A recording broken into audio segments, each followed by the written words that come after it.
দুর্গোৎসবগুলিতে যাতে সুষ্ঠু পরিবেশ বজায় থাকে তার জন্যই পুলিশ কর্মী, সিভিক ভলেন্টিয়ার্স, ভিলেজ পুলিশের নিয়ে এক আলোচনা সভা করল দিনহাটা থানার পুলিশ। শুক্রবার দিনহাটা থানা চত্বরে আলোচনা সভা অনুষ্ঠিত হয়।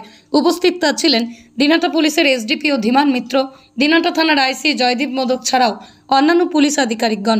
এদিন পুলিশ আধিকারিক ধীমান মিত্র জানিয়েছেন, দুর্গাপুজোর দিনগুলোতে যে সকল পুলিশ কর্মী, সিভিক ভলেন্টিয়ার্স, ভিলেজ পুলিশেরা রয়েছে তারা যাতে সঠিকভাবে দায়িত্ব পালন করেন সেদিকে নজর রাখতে হবে। তিনি জানান, শহরে ঢোকার মুখেই 5টা পয়েন্টে নো এন্ট্রি জোন হচ্ছে। সেগুলো হলো দিনহাটা কোচবিহার সড়কের পুটিমারি হাই স্কুল সংলগ্ন এলাকায়, বলরামপুর রোডের হিমঘর এলাকায়, গোসানিমারি রোডের কৃষি মেলা এলাকায়, সাহেবগঞ্জ রোডে 2 নম্বর পুল এলাকায় এবং রংপুর রোডে বউবাজার এলাকায়। কোচবিহারের বিভিন্ন এলাকা ছাড়াও আলিপুরদুয়ার সহ অন্যান্য জেলা সহ নিম্ন অসমের বহু মানুষ দিনহাটা শহরে আসেন পুজো দেখতে। পুজোর দিনগুলিতে ব্যাপক সংখ্যক মানুষের ভিড় থাকবে। সেই দিনগুলোতে নিরাপত্তার রক্ষার যাদের দায়িত্ব তারা যাতে সঠিকভাবে তাদের দায়িত্ব পালন করেন তার জন্যই পুলিশ কর্মী, সিভিক ভলেন্টিয়ার ছাড়াও অন্যান্য দায়িত্বপ্রাপ্ত কর্মীদের নিয়ে আলোচনা সভা।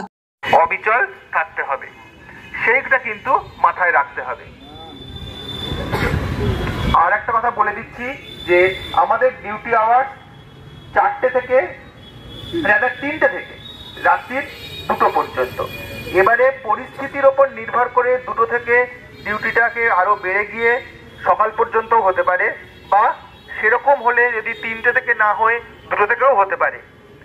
যাই হোক, পরিস্থিতি যেমনই থাক আপনাদের কিন্তু যতক্ষণ ডিউটি ততক্ষণ ডিউটি করতে হবে এবং ডিউটি স্পট থেকে নড়া যাবে না। আপনি কি গম ও ধান ভাঙানো মিল দিতে ইচ্ছুক?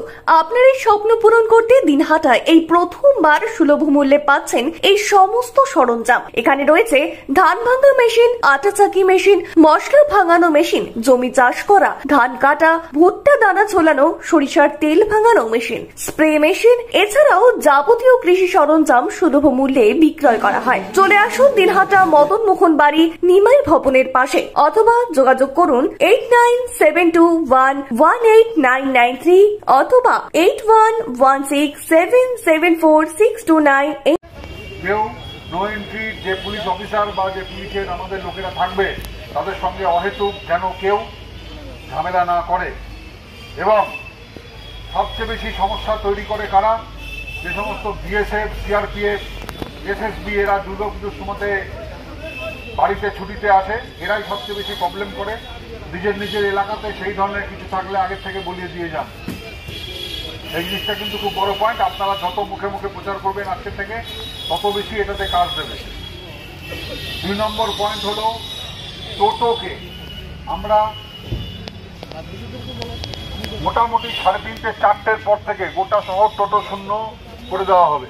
অর্থাৎ টোটো শহরের কোনো এলাকাতে চলতে পারবে না। বুঝতে পারলেন?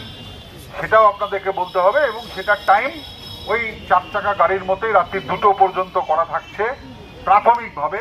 যদি দেখা যায় শহরে ভিড় মোটামুটি কন্ট্রোলের মধ্যে আছে, কোনো সমস্যার ব্যাপার হবে না, সেক্ষেত্রে আমরা নো এন্ট্রি পয়েন্ট আগে উঠিয়ে দিতে পারি।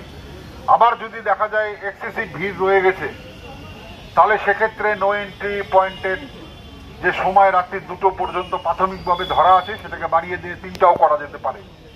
এই জিনিসটাকে আপনারা ভিপিরা যারা আছেন তারা কিন্তু ঘরে বসে না থেকে এর আগে আপনারা যেভাবে ঈদ হোক বা অন্যান্য রামনবমী হোক, অন্যান্য যা কিছু আপনারা 2-3 রাত্রির খেটে দিয়ে করেছেন, এই দুর্গাপূজার ক্ষেত্রে খুব বড় একটা ইভেন্ট, এটাকে আপনারা মুখে মুখে এইভাবে প্রচার করতে থাকেন। ঠিক আছে? আচ্ছা, এবারে বিষয়টা হচ্ছে আপনার নিজের এলাকার যে সমস্ত মণ্ডপগুলো আছে, দেখুন যতক্ষণ পর্যন্ত দর্শনার্থী থাকে ততক্ষণ পর্যন্ত অসুবিধা কিছু হয় না। কিন্তু সমস্যা কোথায় দাঁড়ায় সেটা হচ্ছে রাত্রে যখন বিশেষ করে গ্রামগঞ্জে সবাই ঠাকুর দেখতে শহরে চলে আসে, গ্রামের পুজোর যে মণ্ডপ সেটা যখন পুরোপুরি জনশূন্য হয়ে পড়ে তখন সেখানে কিছু দুষ্কৃতী যদি তাদের মনে খারাপ উদ্দেশ্য থাকে তাহলে পরে তারা কোনো নিষিদ্ধ বস্তু ওইসব প্যান্ডেলে আশপাশে ছড়িয়ে রাখতে পারে। সুতরাং এই দিকটাতে মাথায় রেখে আপনারা প্রত্যেক ব্যাপারে শারীরিক কষ্ট হচ্ছে, কিন্তু তবুও সেই কষ্টটাকে লাঘব করে নিয়ে আপনাকে কিন্তু নিরন্তর ডিউটি করে যেতে হবে দুর্গাপুজোর 4টে দিন, মানে আমি বলে দিচ্ছি ষষ্ঠী, সপ্তমী, অষ্টমী, নবমী আমরা তো চৌকন্যা থাকবোই, কিন্তু চতুর্থী, পঞ্চমীতেও